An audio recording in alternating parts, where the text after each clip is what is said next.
Bismillahirrahmanirrahim. Assalamualaikum warahmatullahi wabarakatuh.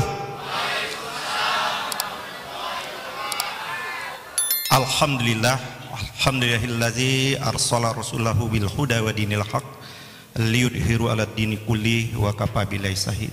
Ashhadu an la ilaha illallah wa la syarikalah wa asyhadu anna Muhammadan abduhu wa rasuluh. Allahumma sholli ala Muhammad wa ala ali Muhammad. Marilah bersama-sama, kita tidak ada kata yang lebih pantas dan tepat pada siang hari ini kecuali puji syukur kita sampaikan kehadirat ilahi Rabbi, karena begitu banyak nikmat yang diberikan kepada kita, tentunya nikmat iman, nikmat Islam, nikmat kesehatan dan kesempatan, sehingga kita dapat menghadiri acara Milad Masumi yang ke-79. Juga tak lupa kita sampaikan salawat dan salam kepada junjungan kita, suri teladan kita, Nabi kita, manusia yang paling genuine di muka bumi ini, Nabi Muhammad SAW, kepada keluarga, kepada para sahabat, dan insya Allah kita semua akan menjadi pengikut beliau, dan insya Allah juga kita akan mendapat syafaat dan di yaumil mahsyar nanti.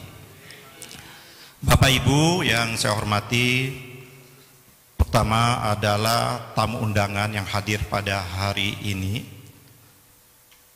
Tidak hanya cucu tadi, kalau Ibu Utari menyatakan cucu pendiri, juga hadir di kita adalah salah satu anak tokoh elit dari Partai Masumi, yaitu Pak Taufik Ismail.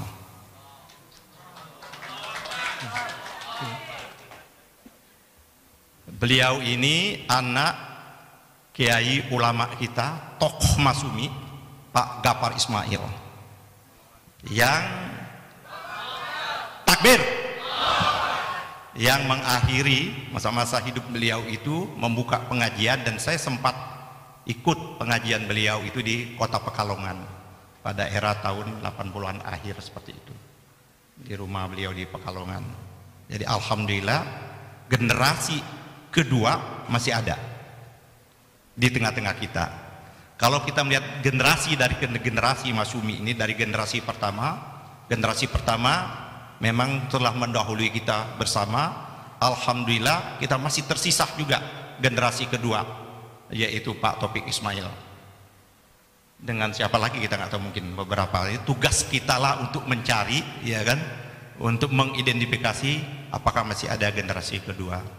Generasi ketiga, saya kira Bang Abdullah Ihamawa. Ini beliau ini generasi ketiga, termasuk Bang Didin ini. Kalau dari secara genealoginya, secara ideologisnya generasi ketiga, ya kan? Generasi ketiga dari diasporanya Masumi seperti itu. Saya dan kawan-kawan masuk dalam generasi keempat dari baik biologis maupun ideologis dari bapak-bapak kita, pendiri Partai Masumi. Saya bersyukur, alhamdulillah masih tempat bertemu juga dengan tokoh-tokoh Masumi itu. Kalau pendekatan Nabi, kategorinya masih sahabat, karena bertemu, ya kan, dengan tokoh-tokoh itu tersebut. Nah, mungkin saudara-saudara kategorinya udah tabiin, ya. Alhamdulillah pada hari ini terima kasih Bang Taufik Ismail telah hadir, dan insya Allah nanti akan membacakan puisi-puisinya, ya kan. Juga Bang Didin di tengah-tengah kesibukannya, ya kan. Ada ibu kita juga hadir, ini kakak saya hadir, beliau, dan lain sebagainya. Dan tentunya adalah ketua majelis syuro kita yang selalu menyamai kita, yaitu Bang Abdullah Hemahua, hadir tepat waktunya. Kita memulai acaranya agak meleset, Bang. Pak Taufik, kita ini dipatok di Masumi ini, kalau acaranya jam 2 harus jam 2 dimulai. Itu salah satu ketepatan waktu. Alhamdulillah tadi agak meleset sedikit, Bang, ya kan, meleset berapa menit lah sebenarnya. Juga hadir Bang Abbas Toha, ini generasi kedua juga, ya. Beliau ini ayahnya adalah sahabatnya, ya kan, Pak Nasir, sahabatnya Pak Gapar Ismail juga. Beliau ini selama ini birokrat di PLN, ya, kita tidak tahu PLN kita ini rugi atau untung sekarang ini, ya. Jadi tanggung jawab moral Bang Abbas juga, saya kira seperti itu. Hadir juga tentu seluruh anggota majelis syuro, majelis pakar kita, ya kan, yang nanti juga akan kita launching Pak Taufik, Bang Didin, kita betul-betul ingin menjadikan betul generasi keempat dan generasi kelima itu tidak hanya dengan modal historis, modal sosial yang ada, tapi juga modal intelektual dan modal-modal yang lainnya.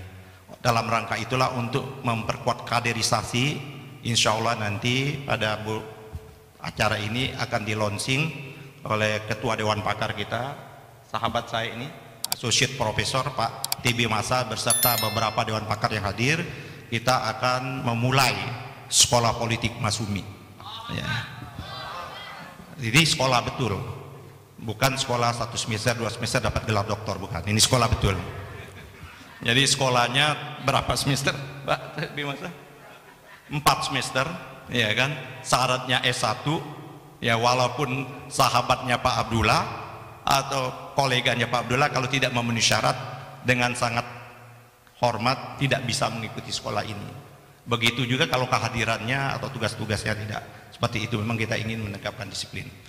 Bapak Ibu yang saya hormati, hari ini adalah 79 tahun yang lalu para tokoh, para ormas, para ulama kita bersepakat bulat untuk mendirikan sebuah wadah politik di kota Jogja dalam rangka merespon maklumat IK, atau ada sebagian menyebutnya maklumat 10 dari Bung Hatta, yang menganjurkan kepala segenap bangsa untuk mendirikan partai politik.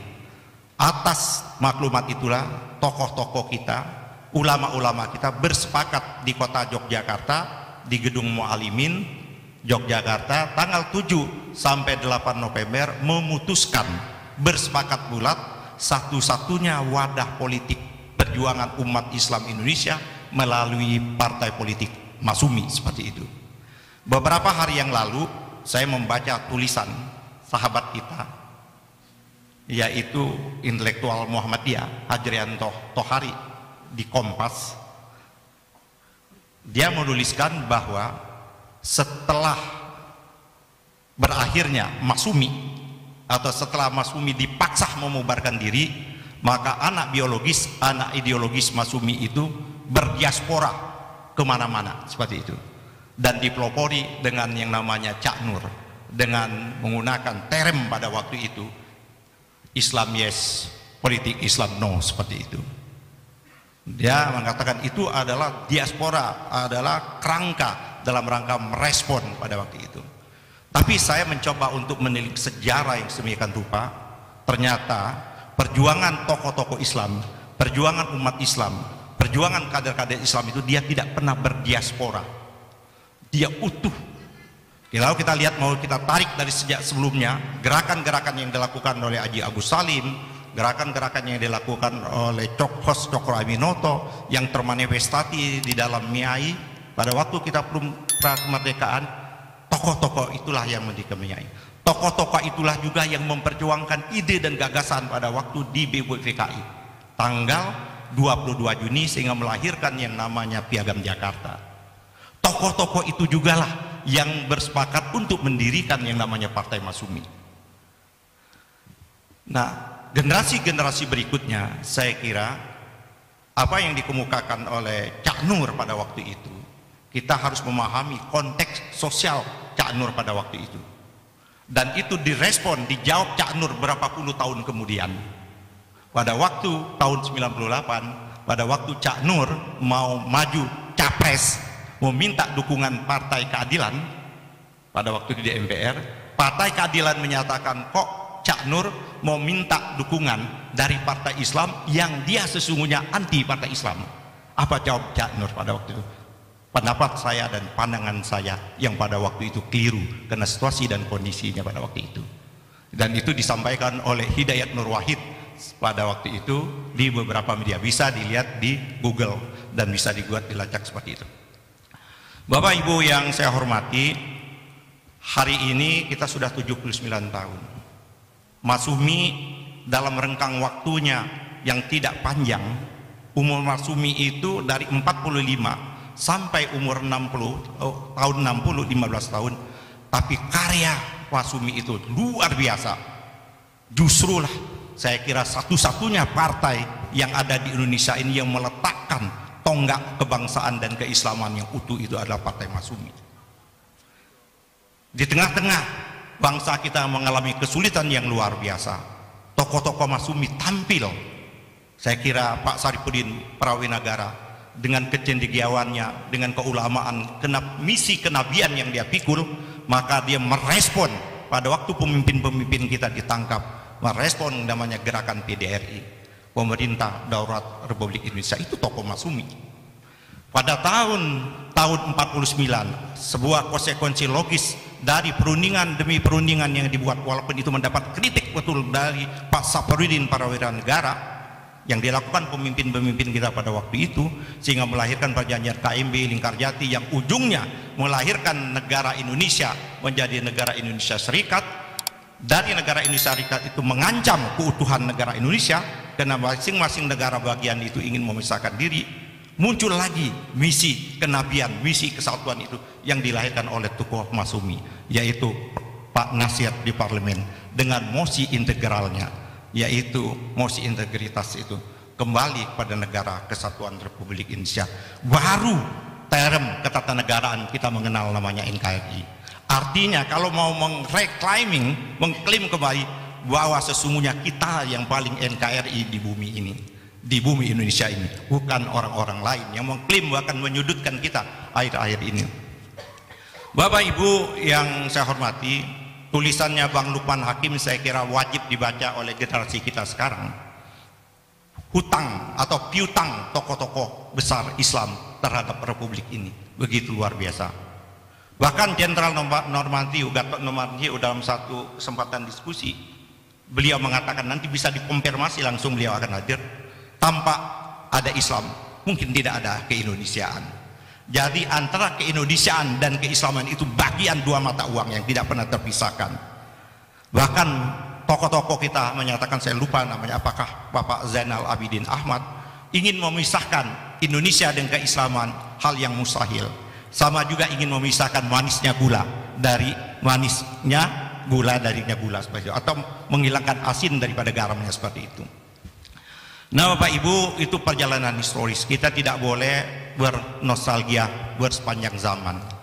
Tuntutan ke depan jauh lebih berat, tantangan kita jauh lebih berat.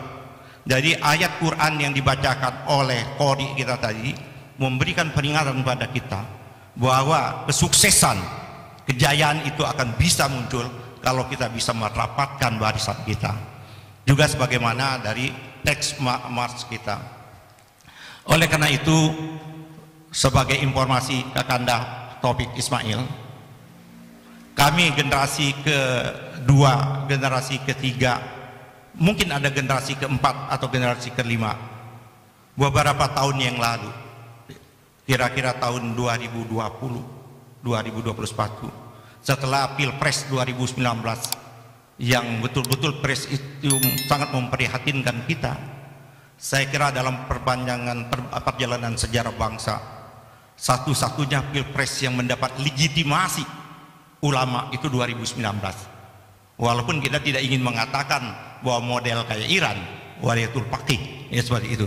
Tapi 2019 itu memilih pemimpin itu dengan arahan bimbingan para ulama, dengan istimewa ulama. Kita memilih pada waktu itu pemimpin kita. Tapi kita tahu pemilu itu tidak berjalan sebagaimana mestinya.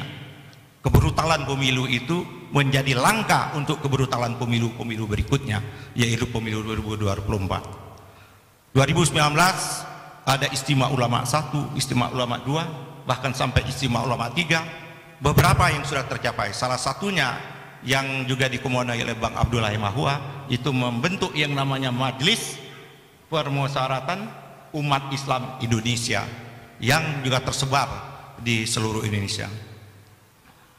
Saudara-saudaraku, kita punya modal sejarah yang luar biasa. Bang Didin, Pak Taufik Ismail, kami mendirikan kembali Masyumi dengan beberapa tokoh ulama pada waktu itu. Mungkin Pak Taufik Ismail hadir juga di Dewan Dakwah pada waktu tahun 2020 atau 2021. Modal kita aja, modal semangat dan niat ibadah. Modal kita adalah jihad pada waktu itu. Kita tidak terbayang, kita tidak punya uang, kita tidak punya yang namanya oligarki yang membelakangi kita, yang akan memberikan kita. Kita modal bismillah pada waktu itu, kita langkah pelan demi pelan, satu tapak demi tapak. akhirnya Partai Masyumi berdiri. Saya kira ini bisa dicatat kalau mau jujur di Museum Rekod, satu-satunya partai dengan modal yang paling kecil bisa membentuk seluruh Indonesia. Kita terbentuk ke seluruh Indonesia. Pada waktu itu 34 provinsi, saya hafal betul.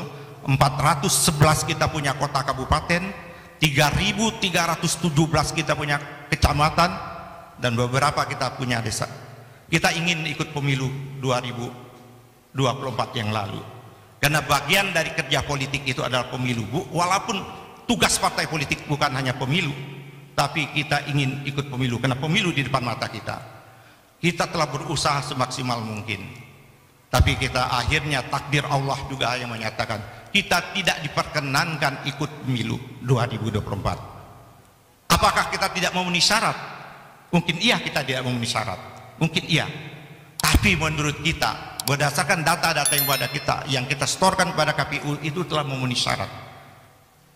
Apakah partai-partai yang ikut pemilu 2024 itu memenuhi syarat? Hari ini terbukti banyak partai yang ikut pemilu yang katanya laporan mereka punya anggota 1.000 per kota kabupaten. Hasil pemilu kemarin partai-partai itu 5 orang pun tidak dapat ada di kota kabupaten hasil pemilu. Artinya proses pemilu kita yang kemarin itu penuh dengan manipulatif seperti itu. Masyumi diajak untuk melakukan hal-hal yang seperti itu.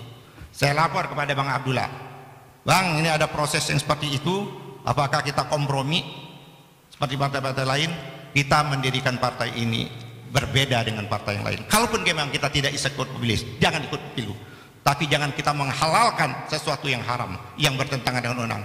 Kalau gitu kita lawan terus, Bang, lawan, itulah kita lawan akhirnya.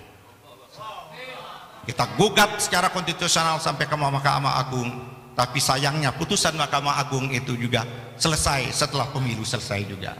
Sama juga dengan putusan Mahkamah Agung, tak kalah Mr. Muhammad Rum menggugat pembubaran Partai Masyumi sampai rejim Orde Lama tumbang, sampai hari ini putusan itu tidak pernah muncul. Oleh karenanya, saudara-saudaraku, kita menghidupkan ini dengan modal kita bersemangat, tapi tidak hanya modal semangat, kita ingin betul-betul melangkah ke depan, menjadikan kekuatan kita. Alhamdulillah kawan-kawan, ini di akhir dari sambutan saya bagi informasi, kita sudah melakukan konsolidasi. Alhamdulillah lagi saya selalu mengatakan Abdullah, walaupun kita tidak ikut pemilu kemarin, karena kita tidak ikut pemilu, maka fokus kita kemarin itu adalah memenangkan Anies Rashid Baswedan. Walaupun kandidat kita belum ditakdirkan menang, karena kita tidak ikut pemilu, maka kita seluruh kader-kader kita di seluruh Indonesia berjuang untuk Pilpres. Yang inilah yang dilihat oleh para relawannya Anies. Hari ini, saat ini kita mendapatkan manfaatnya itu. Hari ini kawan-kawan saya, sahabat-sahabat saya ini yang bergabung dengan Partai Masyumi, yang kemarin adalah belum pernah berpartai politik, yang relawannya Anies beraih bersama-sama dengan Partai Masyumi. Mereka melihat ternyata kader Masyumi itu berjuang militan, tidak minta uang dulu, berjuang sungguh-sungguh dan lain sebagainya. Inilah yang mereka inginkan, sebuah partai politik yang punya ide dan gagasan yang besar. Ide gagasan besar ini juga disampaikan oleh Sayyidina Abidin Ahmad dalam sebuah tulisan yang menyatakan kader Islam, kader Masyumi harus mempunyai ide-ide besar, gagasan-gagasan besar. Bagaimana kita menjadikan partai besar kalau kita tidak punya gagasan-gagasan besar? Hari ini negara kita tidak dalam keadaan yang baik. Hari ini negara kita tidak dalam keadaan normal. Walaupun Pilpres sudah berlalu, kita tidak tahu ke depan. Nah, oleh karena itu nanti pada tema kedua kita akan melakukan diskusi refleksi 100 hari ke depan. Saya kira tidak adil juga kalau kita mulai hari ini sudah menjustifikasi pemimpin yang terpilih, ya kan, Pak Prabowo. Saya selalu menyebutkan presiden. Saya agak susah menyebutkan wapres, ya kan, karena lahir dari sebuah proses yang tidak konstitusional seperti itu. Jadi ada kawan-kawannya, Tum, kalau kita di rumah kita pasang foto presiden saja boleh nggak? Boleh. Tidak pasang pun boleh. Saya bilang seperti itu. Tidak ada ketentuan yang mengharuskan tiap rumah memasang foto presiden atau foto presiden. Mau pasang foto presiden juga boleh. Maka ada gerakan sekarang ini, gerakan satu foto seperti itu. Sah, saya kira seperti itu. Ya, saudara-saudara, Oleh karena itu, ya kan, kita akan berjuang lebih panjang lagi, ya kan. Konsolidasi kita alhamdulillah di PP selesai menyelesaikan pengurus. Alhamdulillah, sebagai informasi tadi malam kita telah mengupload, karena sekarang ini di samping yang bersifat yang namanya manual juga harus melalui upload ke Kumham. Alhamdulillah proses perubahan kepengurusan kita berjalan dengan baik, Bang. Dan kita doakan juga tidak ada hal ihwal yang menghalangi kita ingin kembali kepada lambang Masyumi yang sesungguhnya. Lambang Masyumi yang sesungguhnya itu adalah bintang bulan. Kenapa kita pakai lambang ini, Pak Taufik Ismail? Lambang Ka'bah tulisan ini adalah siasat politik. Kalau enggak, izin Masyumi tidak akan keluar. Karena pilihannya pada waktu itu pilih nama Masyumi atau pilih lambang. Majelis Syuro menentukan kita pilih Masyumi, tidak ada lambang pun nggak ada masalah, karena orang tidak tahu kalau Masyumi asosiasinya adalah bintang bulan seperti itu.